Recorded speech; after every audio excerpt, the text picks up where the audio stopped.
segui come un'amica face lungo le vie del cielo. Io ti segui come un'amica face della notte nel velo, e ti sentii nella voce, nell'aria, nel profumo dei fiori, e fu piena la stanza solitaria di te e dei tuoi splendori.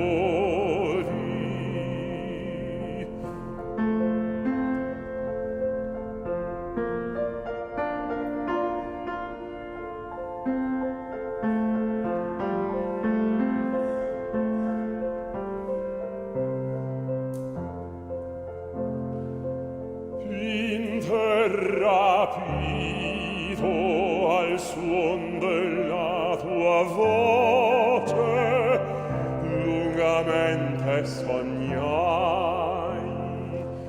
e della terra ogni affanno, ogni croce in quel giorno scordai.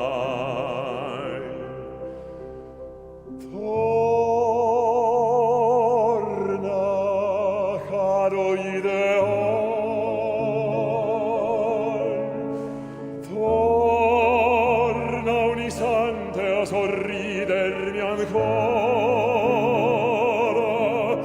e a me risplenderà nel tuo sembiante una novella aurora, una novella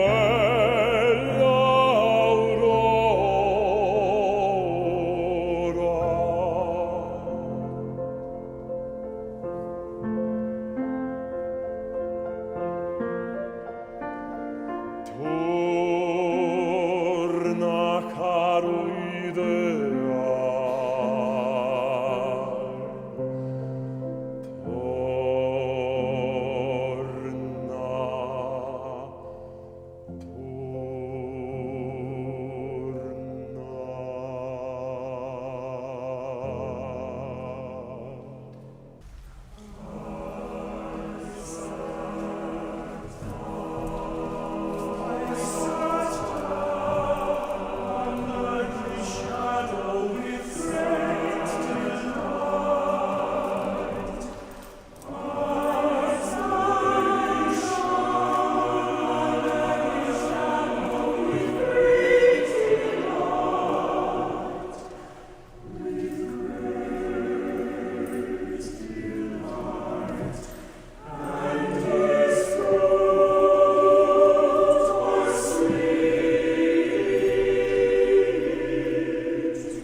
It happened on a Monday night. in a narrow hallway of the church as volunteers gathered for a briefing about their roles for Monday Night Hospitality, one of the 2 food programs that happen here. Now, if you're mostly a Sunday morning attender or a viewer at All Souls and haven't been aware of what happens here on Monday evenings and Friday lunch, the church provides space for food distribution, and on Monday nights, a hot meal open to anyone in the community. Impressive, very impressive operations. Well, when I arrived, because I wanted to check it out, I wanted to see what happens at these programs, but on this Monday night, one of the volunteers said, "Oh, you're the minister. Thank heavens." And I know, I thought, well, what'd I do? But he turned to another volunteer standing to him and said, "She just asked me, what is Unitarian Universalism?" And I didn't know what to say. "So, minister, what's your faith all about?" Well, I had to think fast because I had about 10 seconds before I was going to introduce myself to the volunteers and give them some pointers about what to do if ICE shows up at the doorstep of the church looking for undocumented persons. Now, I've been a Unitarian Universalist minister for quite some time, and even though I've had many versions of what's called the elevator speech, which is when you're expected to give a short, definitive answer to that question, I still sometimes find myself in the same awkward place that maybe some of you do. How do we briefly explain this complex faith to which we have aligned ourselves? How do we summarize in a few compelling sentences the faith with which we have an important relationship, one that is ever evolving, just like any other important relationship in our lives? So my reflection this morning is about the intersection of relationship and faith, and all the challenges of having an authentic and accountable relationship to your faith, for richer, for poorer, for better or worse, sometimes in love, sometimes in disappointment.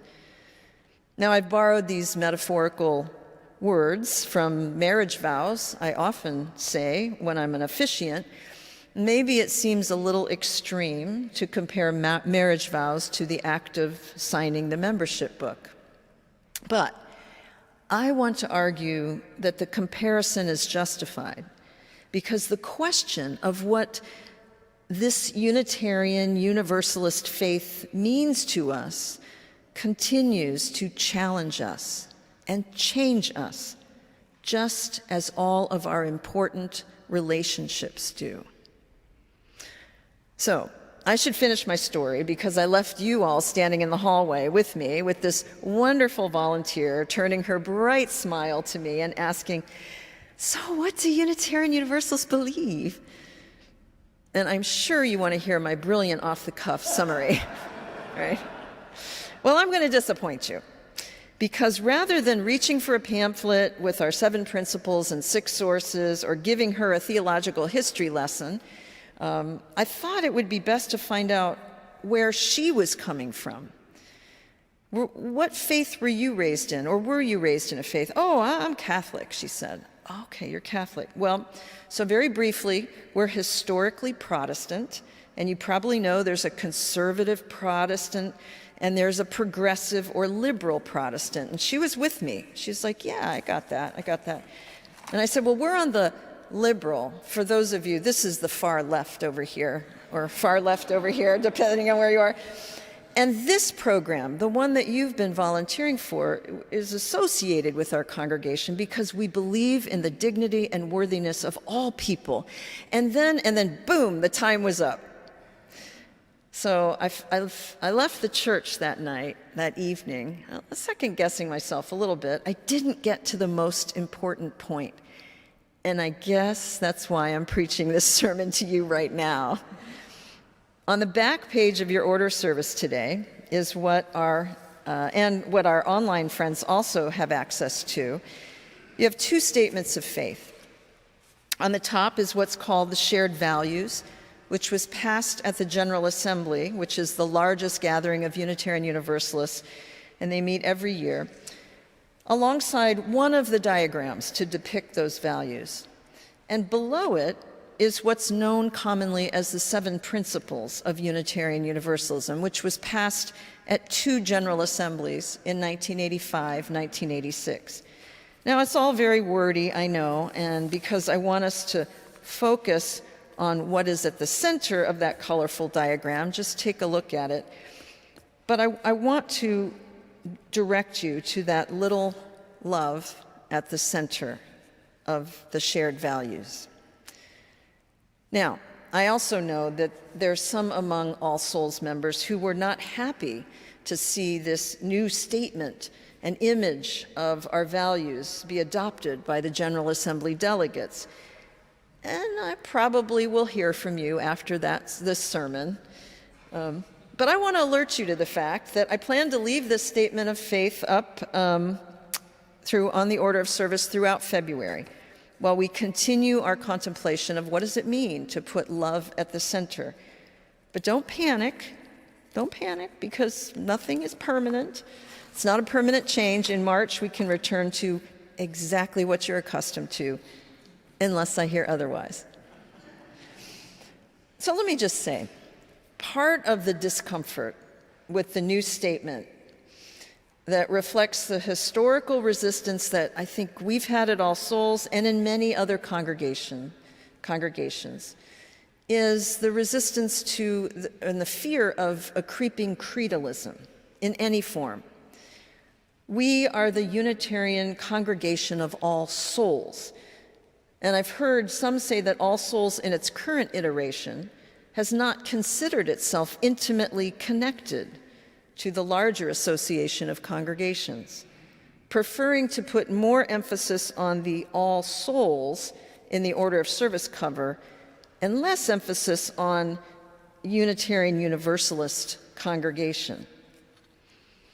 Next week, you'll have a chance to hear from UUA President Dr. Sophia Betancourt and ask her questions before the service about the direction the association is taking. But today, right now, is a reflection of what may mean for us to put love at the center. And I've told you before that my own UU faith has been most informed by my relationship to the stories of Hebrew and Christian scriptures. And I've come to believe that Unitarian Universalism, in its current form, has been shaped more by our heritage in Judaism than in Christianity.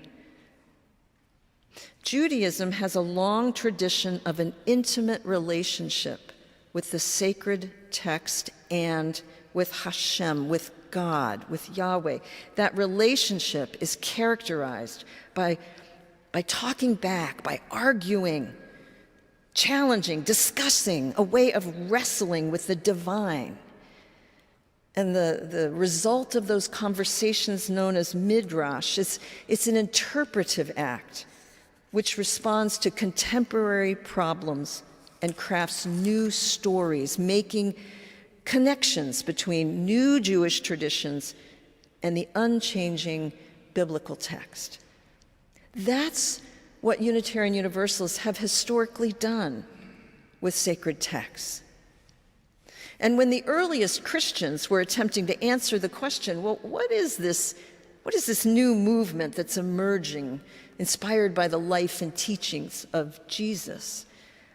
They argued about the relationship between God and Jesus and this ineffable thing called the Holy Spirit.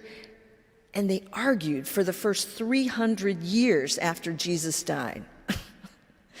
And that was a really rich time to draw on diverse views among the church fathers and church mothers, although they didn't get recognition. We recognize among this diversity important Unitarian Universalist ideas, especially in the teachings of Origen of Alexandria. He was original Universalist who spoke of both human free will and of human souls being in a relationship to love, to God, and Jesus being an embodiment of that love, whose example we could follow.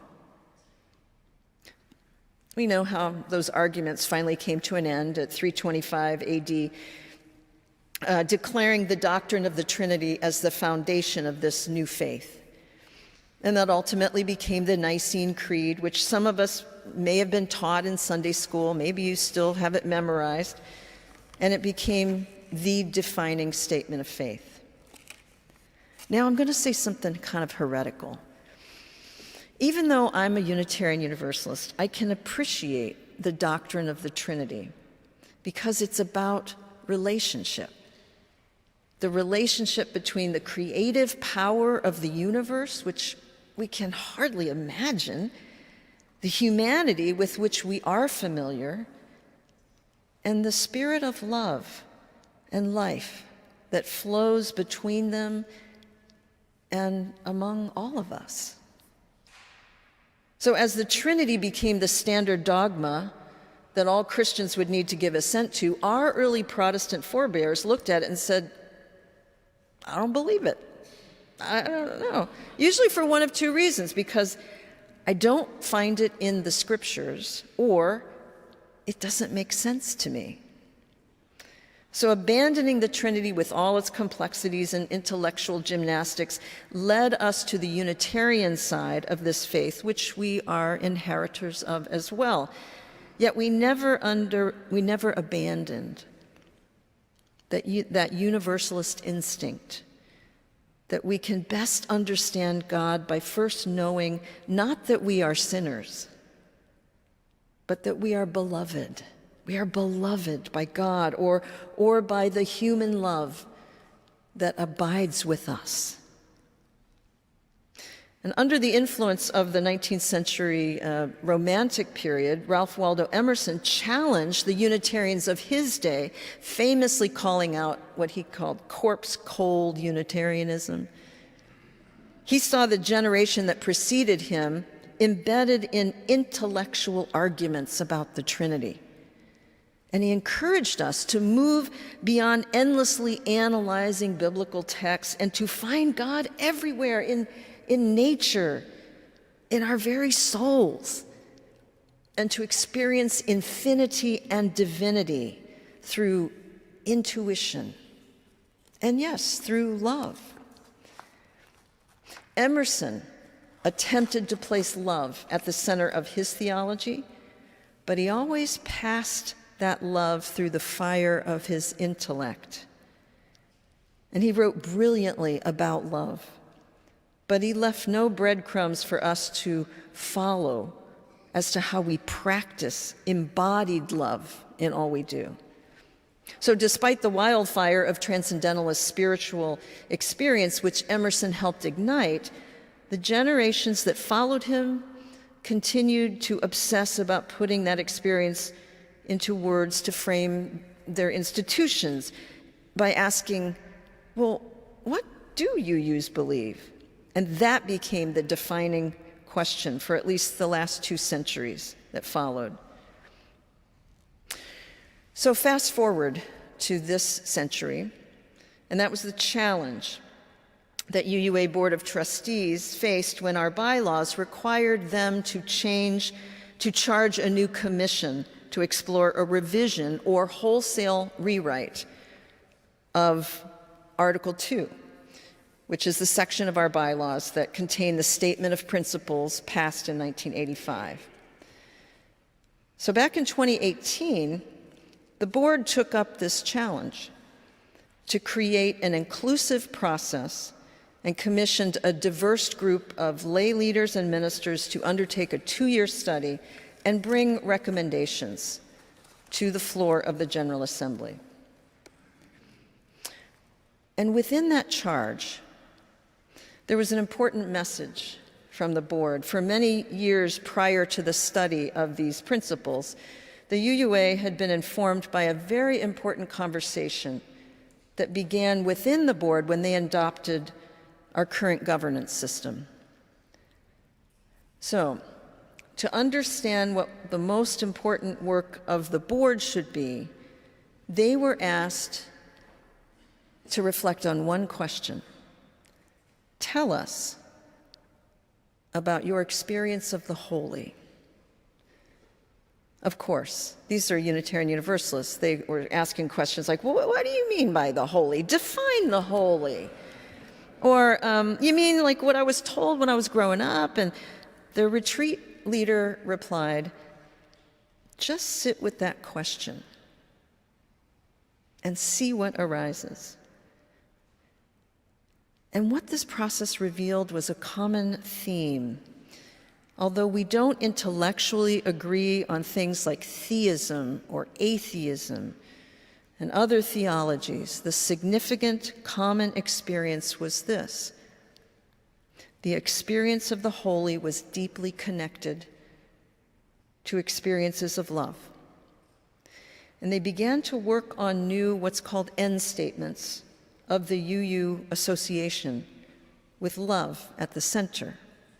And from that conversation, the Commission used the same process, interviewing thousands of Unitarian Universalists about their common experience of the holy, to find out if love is at the center of this faith, and whether or not that was a widely shared experience among us. Rob Spirko, who's a lay member and was co-leader of the Commission on Article 2, reached out to interview me after about my thoughts of this idea of placing love at the center. Well, I immediately went all intellectual on them. I said, love? Really? I mean, I'm a theologian, I'm a rationalist, I'm a skeptic. I lead with my head more often than my heart. So I immediately went to the lowest common denominator that is marketed around Valentine's Day. Cheap balloons, bad chocolate, kitschy cards, unaffordable jewelry. Love at the center? I said, can't we come up with something better? I know. He listened deeply, politely, and thanked me for my response. But not too long after that conversation, I went to visit my twin granddaughters. Now, I didn't raise children myself, so this was my first foray into being around babies and then toddlers. I never realized how absolutely awful a toddler's tantrum could be. Do you all, any of you know what I'm talking about? Holy, so fierce, so demanding, kicking, biting, screaming, peeing. Wow. If this were an adult behaving this way, I would probably lose it and tell them just to grow up, not in a loving way. But I looked at this child, and the most profound feeling flooded over me. I love this child. I love these girls so much that I would gladly give my life for theirs if it came to that. No amount of screaming or I hate you or none of that mattered in the moment. All that intellectual arguments of placing love at the center fell away as I sat there holding her, my shoulder full of tears and snot, exhausted and elated at the same time. Love. So we have a lover's quarrel with this faith tradition of ours. And one of the objections I've heard to these new shared values in Unitarian Universalism is moving away from an individualistic statement of faith to a more collective one. So can we shift the focus from my own personal thought to one that is shaped by my relationship to others? And that's what Reverend Nancy MacDonald Ladd was referring to in her essay. She asserts that a mature faith is never talking to oneself about oneself or even talking to another about oneself, but that our faith is shaped by the conversations we have with one another. We could argue about what the holy means, but our experience of it, not so much. So conceiving love as a theological center is a game changer because it changes us. The second reason why I've heard some pushback about these shared values is that it can be summarized in the argument, I don't want the UUA to tell me what to believe, particularly around statements that Unitarian Universalism has placed anti-racism and anti-oppression at the heart of our faith stance, not as separate, but at the center. And what this means is rather than creating a 21st century faith that enjoys only Eurocentric culture and values, Unitarian Universalism is challenging, particularly white people, a new way of being in relationship. And it's one that's based on humility, vulnerability, and of listening to the stories of people of color. Ours, it's not an easy faith. It's like any relationship, right? It has its ups, its downs, its moments of joy and sorrow, loss and grief, certainty and dislocation. When I first discovered Unitarian Universalism in college, it was in a little church in Kent, Ohio. There were maybe 50 members. All of them were over 70. And I was 20 years old. And at first glance, I thought, these aren't my people. I mean, what have I got in common with a 70-year-old? But what happened? I fell in love. I fell in love with those radical, brilliant, caring, tolerant, patient 70-plus-year-olds. They listened to me. They raised money so I could go to General Assembly, where I fell in love with this faith writ large. They're almost all gone now. But I have never forgotten the ways that they loved a rebellious, confused 20-something into a faith tradition that I never knew about until college.